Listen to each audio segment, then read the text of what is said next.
ధనవంతుడు భక్తివంతుడైన తనకి పెళ్లి జరిగింది కానీ సంతానం కలుగలేదు.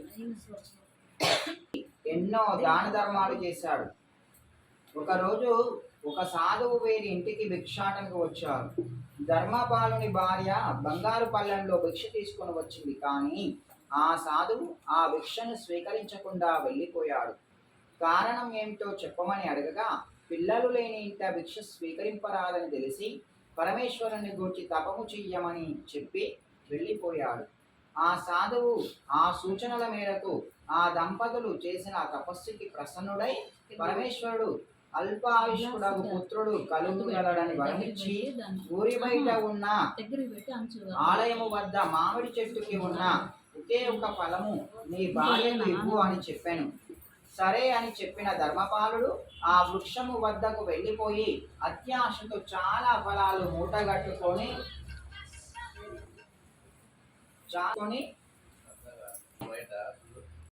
ఆజ్ఞాపించినట్లు ఆ మూడులో ఒక్క ఫలమే మిగిలింది. అదే భుజించింది. ధర్మపాలుని భార్య వారికి ఓ పుత్రుడు జన్మించినాడు. అతని చాలా ధనవంతుడు కానీ అతను చాలా పరమభక్తుడు, పరమశివుడి యొక్క భక్తుడట. భక్తుడు మరియు శివభక్తుడట. అయితే అతడు ప్రతిరోజు కూడా ఎవరికి ఒకరికి సాధువులకి భిక్షాటన చేస్తూ ఉంటాడు. కానీ ఒకరోజు వారింటికి ఒక సాధువు అనే వాడు వచ్చాడు. ధర్మపాలుడి యొక్క భార్య ఒక బంగారు పళ్ళెంలో భిక్ష తీసుకొని వచ్చి ఇస్తే ఆ యొక్క సాధువు స్వీకరించకుండా తిరిగి వెళ్ళిపోతాడు. ఎందుకు తీసుకోలేదంటే వాళ్ళ ఇంట్లో పిల్లలు లేరు, పిల్లలు లేని ఇంట నేను భిక్షను స్వీకరించుకోనని చెప్పేసి తాను వెళ్ళిపోతాడు. అయితే మరి అప్పుడు ఏం చేస్తుంది, మరి నాకు పిల్లలు కావాలంటే ఏం చేయాలంటే నువ్వు పరమేశ్వరుని గురించి తపస్సు చేయమని చెప్పి నీకు పిల్లలు కలుగుతారు, నువ్వు పరమేశ్వరుని గురించి తపస్సు చేయమని చెప్తాడు. చెప్తే అప్పుడు ఆ దంపతులు తపస్సు చేస్తారు. ఆ తపస్సుకు ప్రసన్నుడైనటువంటి పరమేశ్వరుడు ఏం చేస్తాడంటే మీకు అల్పాయుష్కుడు కలిగినటువంటి పుత్రుడు మీకు కలుగుతాడు అని వరమిచ్చి ఊరి బయట ఒక మామిడి చెట్టు ఉంది, ఆ చెట్టుకి ఒక ఫలము ఉంటుంది, ఆ ఫలాన్ని తీసుకువచ్చి నీ భార్యకు ఇవ్వు అని చెప్తే అతడు ఏం చేస్తాడు, సరే అని చెప్పి ధర్మపాలుడు ఆ యొక్క మామిడి చెట్టు దగ్గరికి వెళ్ళి అత్యాశతో ఇంకా నాకు చాలామంది పిల్లలు కావాలని చేసి ఏం చేస్తాడు, ఆ ఫలాలన్నీ కూడా తెంపుతాడు. తెంపి తీసుకొచ్చి ఇంటికి ఇస్తాడు, భార్యకి ఇస్తాడు. ఇచ్చిన తర్వాత ఏం చేస్తారు, ఆమె ఎన్ని ఫలాలు తెచ్చినా ఒకే ఫలము మిగులుతుంది. దేవుడి యొక్క అనుగ్రహం వల్ల దైవ ఉంటుంది కదా, ఆమె దైవానుగ్రహం చేత ఆమె ఒకే ఫలాన్ని భుజించింది. ధర్మపాలుడు భార్య వారికి ఒక పుత్రుడు జన్మిస్తాడు. ఒక 9 నెలల తర్వాత ఒక కుమారుడు జన్మిస్తాడు. వారాదత్తుడనే వారికి ఏం చేస్తారంటే వారాదత్తుడనే ఒక పేరు పెడతారు. పెట్టి పెంచి పెద్దవాడిని చేశారు. ఒకరోజు తల్లిదండ్రులు బాధపడుతుండగా కారణం ఏమిటి అని అడుగుతారు. మరి తల్లిదండ్రులు బాధపడుతున్నారు, ఎందుకు బాధపడుతున్నారు, అయ్యో మా కుమారుడు అల్పాయుష్యుడు కదా అని చెప్పేసి బాధపడుతూ ఉంటే అప్పుడు పరమేశ్వరుడు ఇచ్చినటువంటి వరంతో పాటు అల్పాయుర్ధము గల విషయము చెప్తారు. మాకు మొదటగా నువ్వు పుట్టలేదని మేము చాలా బాధపడుతూ ఉంటే పరమేశ్వరుని గురించి తపస్సు చేశాము. అతడు ఏం చేశాడు, మీకు సంతానం కలుగుతుంది కానీ తక్కువ ఆయుష్తో పుట్టినటువంటి కుమారుడు జన్మిస్తాడని చెప్పి విషయం చెప్తాడు. చెప్పిన తర్వాత ఆర్థము గల విషయం చెప్తున్న తర్వాత యమబాటు వెళ్తారని కన్నీళ్లు పెట్టుకుంటారు. పెట్టుకున్న తర్వాత ఇది విన్న వారదత్తుడు అమ్మా నేను బ్రతికి ఉండగానే కాశీయాత్ర చేసి వస్తానని చెప్పి మేనమామతో కలిసి కాశీయాత్రకు వెళ్తాడు. నేను కొద్ది రోజుల్లో చనిపోతాను కాబట్టి మరి నేను నా మరణకాల సమయం కంటే ముందే నేను కాశీయాత్ర చేసి రావాలి అనే ఒక ఉద్దేశాన్ని తన తల్లిదండ్రులకు చెప్పి తన యొక్క మేనమామను తీసుకుని కాశీయాత్రకు వెళ్ళిపోతాడు. కాశీకి వెళుతున్నటువంటి మార్గమధ్యంలో ఓ నగరానికి చేరుకొని అక్కడ పూతోటలో బస చేస్తాడు. పూల తోటలో భోజనం చేస్తాడు. ఆ పూతోటలో సుశీల అనే రాజకుమారి తన చెలికత్తెతో ఆడుకునేందుకు వచ్చింది. రాజకుమార్తె సుశీల అనే ఆమె తన చెలికత్తెలతో ఆడుకుంటూ వచ్చింది. మధ్యలో తగువ వచ్చి ఒకరినొకరు దుర్భాషలు ఆడుతున్నారు. విధవ అని తిట్టుకున్నారు. స్పందించిన సుశీల తన ఇంట తన తల్లి మంగళకరమైన గౌరీదేవి వ్రతము చేసి తనకు వాయనం ఇచ్చింది. ఆ వ్రతమహిమ తన ఇంట వైధవ్యము ఉండదని చెప్పింది.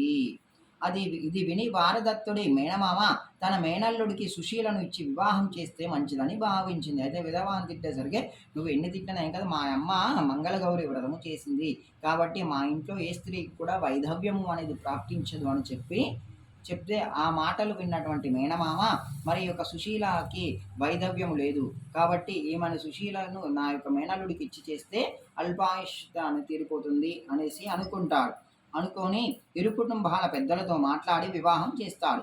వివాహము జరిగిన రోజు సుశీల మంగళ గౌరీదేవి పూజ చేసింది. ఆ రాత్రి సుశీల కలలో గౌరీదేవి ప్రత్యక్షమై, నీ భర్తకు నేను సర్పంతో ప్రాణగండం ఉందని చెప్పింది. సుశీల ఉలిక్కిపడి మేల్కొనగా తన భర్త సమీపంలో ఒక సర్పము కనిపించింది. ఆ పాముని పట్టుకున్న సుశీల తన తల్లి వాయనం ఇచ్చిన మట్టి కుండలో బంధించి మూట కట్టింది. వాయనం ఇచ్చినటువంటి ఒక మట్టి కుండలో ఆ పామును బంధించి మూట కట్టింది. తెల్లవారేసరికి వారదత్తుడు మేనమామ వచ్చి తనతో పాటు కాశీకి తీసుకువెళ్ళాడు. సుశీల లేచి తన భర్త కనబడుట లేదని విషయాన్ని తల్లిదండ్రులకు చెప్పింది. పాముని ఉంచిన కుండ తెరిచి చూడగా అందులో ముత్యాల హారం కనిపించింది. పాముకు బదులు ముత్యాల హారం ఉంది.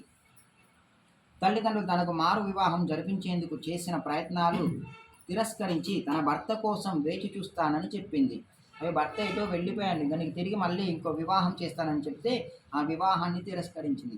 మంగళ గౌరి పూజ చేయొచ్చు బాటసారులకు అన్నదానం చేస్తూ తాంబూలం ఇస్తూ ఉండేది. ఏడాది గడిచేసరికి కాశీ దర్శనం ముగించుకొని తన మేనమామతో కలిసి వారదత్తుడు తిరిగి వస్తూ సుశీల ఉన్న నగరంలో బస చేస్తాడు. తిరిగి మళ్ళీ తన భార్య దగ్గరికి వస్తాడు. ఆ రాత్రి కలలో మంగళ గౌరీదేవి యమభటులతో యుద్ధం చేసి ఓడించినట్టు కనిపించింది. నా భర్త దగ్గర తీసుకొని వస్తుంటే చెప్పగా ఆ కళను తన మేనమామకు చెప్పగా ఆ మంగళ గౌరి నీ అపమృత్యు దోషాన్ని పోగొట్టిందని చెప్తాడు. నీ యొక్క మరణగండాన్ని పోగొట్టింది ఆ యొక్క అమ్మవారు అని చెప్పేసి చెప్తాడు. ఆ మన్నాడు జరుగుతున్నదంతా అన్నదానంలో వారదత్తుడిని చూసి సుశీల గుర్తుపట్టింది. అన్నదానం తన భర్త ఈయనే అని చెప్పేసి గుర్తుపట్టింది. అల్లుడిని గుర్తుపట్టిన సుశీల తల్లిదండ్రులు సకల మర్యాదలు చేసి సుశీలను సారెతో పాటు అత్తవారింటికి సాగనంపారు. అత్తవారింటి అడుగు పెట్టిన సుశీల తన అత్తమామలు అందులయ్యారని తెలిసి, కళ్ళు లేని గుడ్డివారని తెలిసి శ్రావణ మంగళ గౌరి నోము నోచుకున్న కాటుకను వారికి పెట్టగా దృష్టి అనేది వచ్చింది.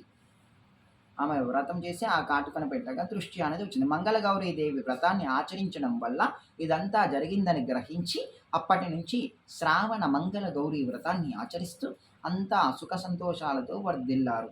సుశీల వంటి పతివ్రత వల్ల వారదత్తుడి ప్రాణం నిలిచిందని గ్రహించిన బంధువులంతా మంగళగౌరి వ్రతాన్ని ఆచరించడం ప్రారంభించారు.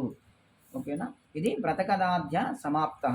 శ్రీమన్మహామంగళ గౌరీ దేవి మాతాకు జయంభ మాతాకి జయంభ మాతాకి జయంభ మాతాకి.